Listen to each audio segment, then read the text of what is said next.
Alrighty, YouTube, my next big project is making a batch of these ingrain cutting boards.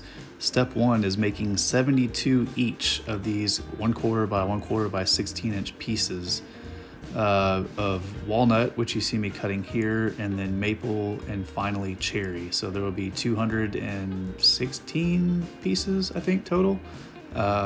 Somewhere around there. Anyways, it's a lot of cutting, so I won't bore you with all of it. Here's a little bit of the walnut going on, and we'll eventually repeat this process with the maple and the cherry. I'm one of those folks that doesn't really trust my table saw to cut true. I should probably fix that. But anyways, the remedy for that is cut a little bit larger than what you need and then plane it down to the actual size. That's what I'm doing here. And once it's all planed down to size, I glue them up into small panels that are 6 pieces wide.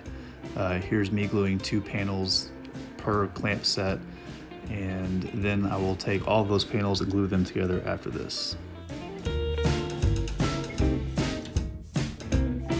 And this, my friends, is hours and hours and hours of cutting, followed very closely by even more time at the planer.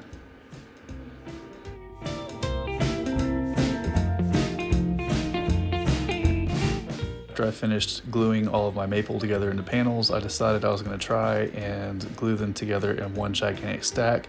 Terrible idea, but I gave it a try anyways, and here we go.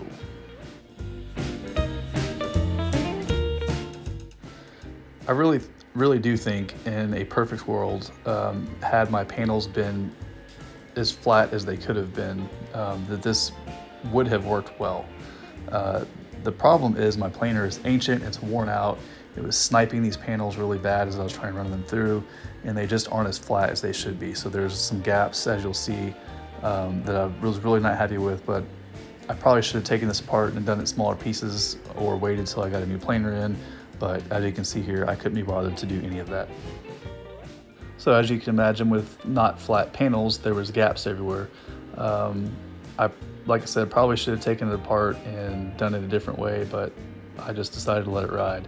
So here is everything after I glued it up. Decided since it was already done, might as well slice it up anyways. And I was actually pleasantly surprised, as you'll see here in a little bit.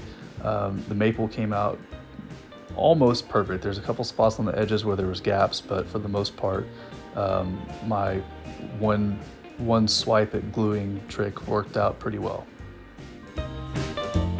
So once all the pieces were cut, I ran one edge over the jointer and then the other side over the table saw, and turned them down to size, and the final product you'll see here in a minute is something I'm actually pretty proud of. So now to repeat all of this with the cherry and the walnut. I'll follow up with another update here pretty soon.